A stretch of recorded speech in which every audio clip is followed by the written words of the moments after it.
Oh boy, where do we start this one? I know it's just been one day, but I think universally it's accepted that this chapter was a monumental fail.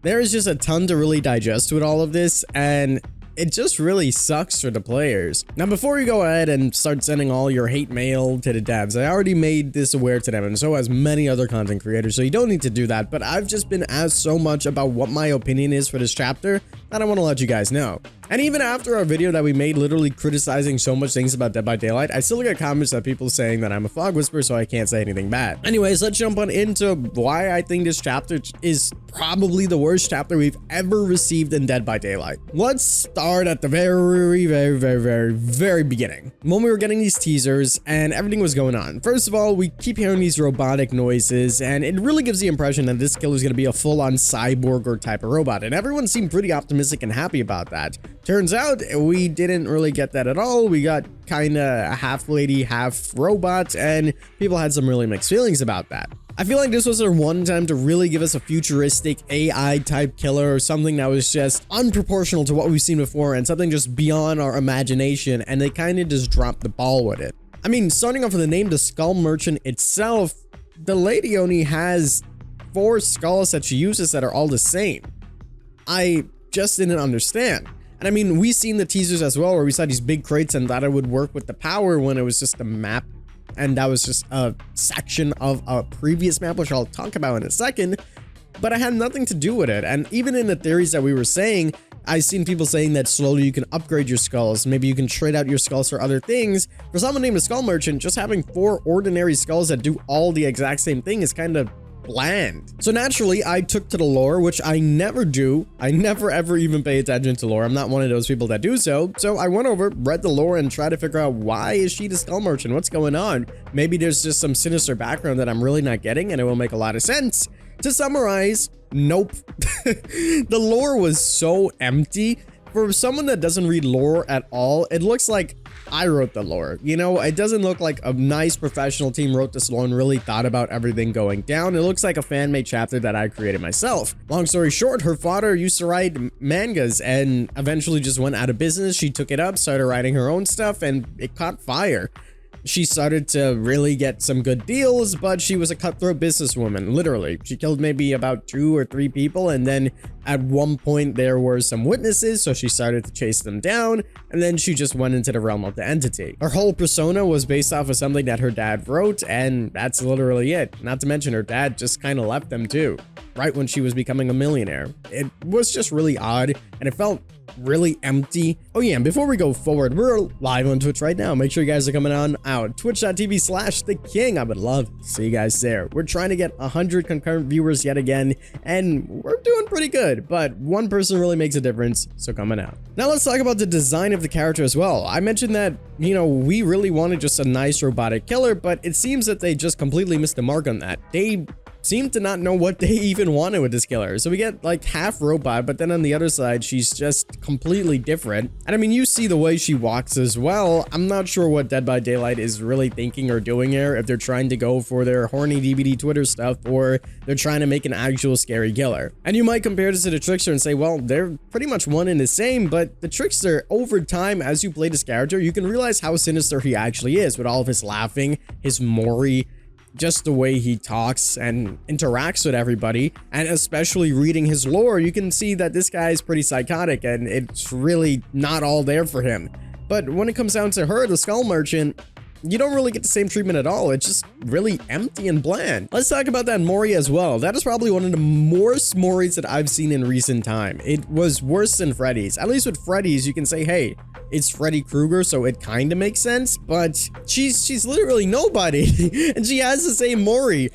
Not even to mention, she has drones, and that's her entire power, and her power's not even incorporated in her Mori whatsoever. I just don't get it. And my initial reaction to this Mori was me saying, That's solid, because in my head, I was super excited for this chapter, and that was just how it came out. And then, if you watch more in the clip, I basically was like, maybe there's another Mori, and I'm just missing the mark, and I was like, a quick Mori or something. Turns out there wasn't, and the game right after that, I basically ripped up the Mori and said it was absolutely terrible. It was the most bland thing that I've ever seen for a Mori, and I was just left so disappointed with it. So now, upon all of that, we basically got 2 new survivors, which is pretty cool. I'm happy for a representation that they're bringing into the game, and that is absolutely monumental, especially with the killer as well, being half Japanese and half Brazilian. That's fantastic.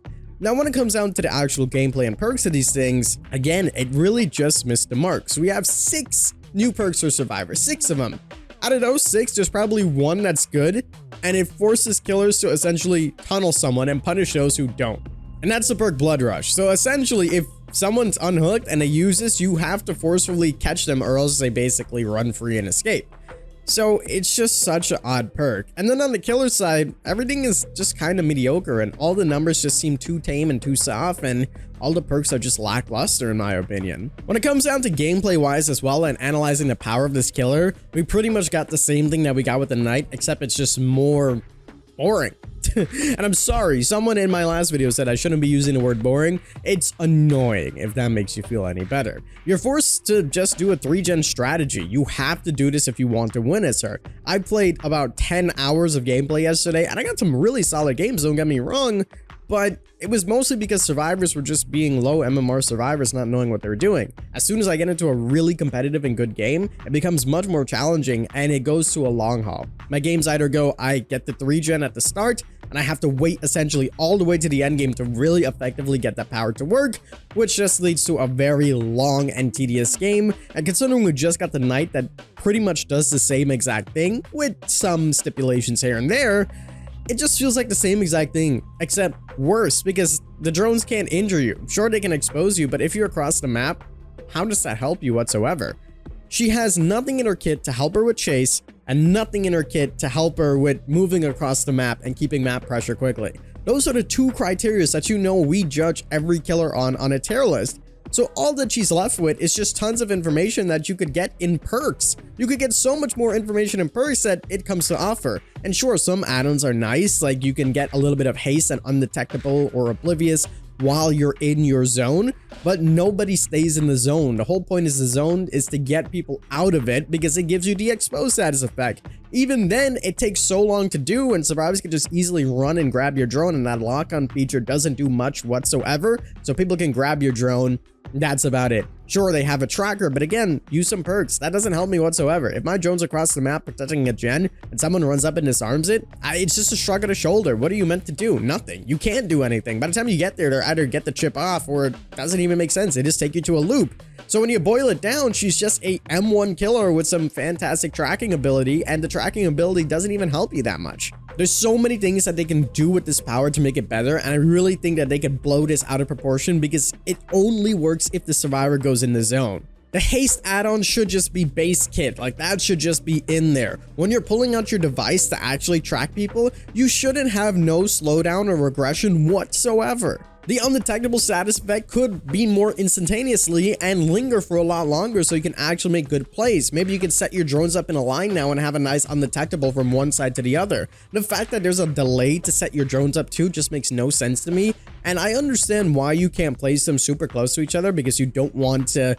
force survivors to run a certain way, but that would lead to some much better gameplay. And here's another thing, if someone's already injured or they don't care about being exposed or whatever the thing is, the drone does nothing. Like, if you hit somebody and they run into your drone and they're looping around it, it does absolutely nothing. There's maybe one add-on that makes them hindered a little bit, and if you're running the faster add-on, it could help a tiny bit, but it doesn't. It really doesn't. It makes no difference whatsoever.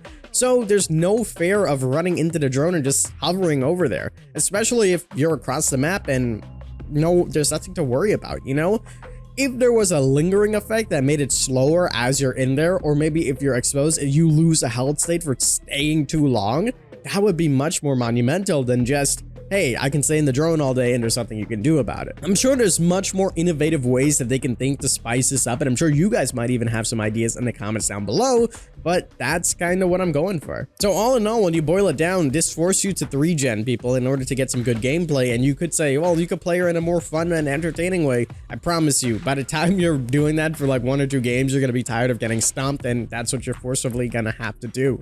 To make matters worse, while you're being chased or while you're chasing someone, the chase music is just god awful. It just sounds like the Washing Machine 2.0. We're getting the same ba-doom, ba-doom, ba-doom, ba-doom, ba-doom. Sounds like a rocket's in the washing machine. I might be the only one of this one, but it just seems like a 2-second loop that just constantly goes. You would think they would learn their lesson from the Ghostface one and actually give us something quite good, and they did quite decently when they came out with newer things like the Nurse, I believe. I'm not sure if that was the most recent one, but they had some better chase music. Even the Night had some good chase music. This chapter honestly makes the Night chapter look like a fantastic chapter, and everybody hated that one. At least with the Night chapter, we got a map.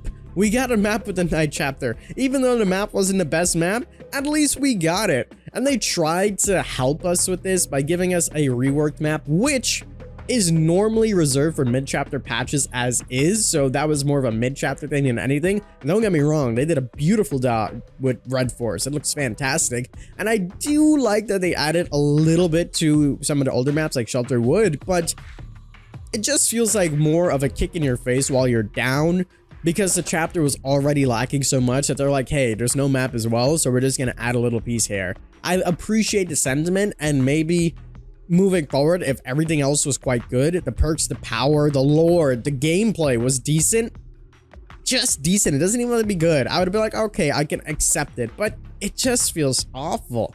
Overall, I think this is probably one of the worst chapters that we've ever received for Dead by Daylight in its recent time, and I'm really disappointed about it. I have, echoed this to the developers and waiting for some feedback to see what they say, and hopefully that with everybody else saying the same thing, as that seems to be the case, they will make some adjustments and make some changes to make this a lot better. I really hope that this chapter does, when it comes out to be super duper well, and they don't just do like 2 or 3 changes and they're like, all right, here you go, this is the best you're gonna get, and then we forget about it for a very long time, because this killer can easily go as one of the least played killers in the game, which would suck. Overall, the concept is still pretty unique and pretty cool, and I like that they're trying to do something different, but it was just executed so poorly and seemed like it was rooted in the same ideas that they had before, thus giving us the same exact thing yet again.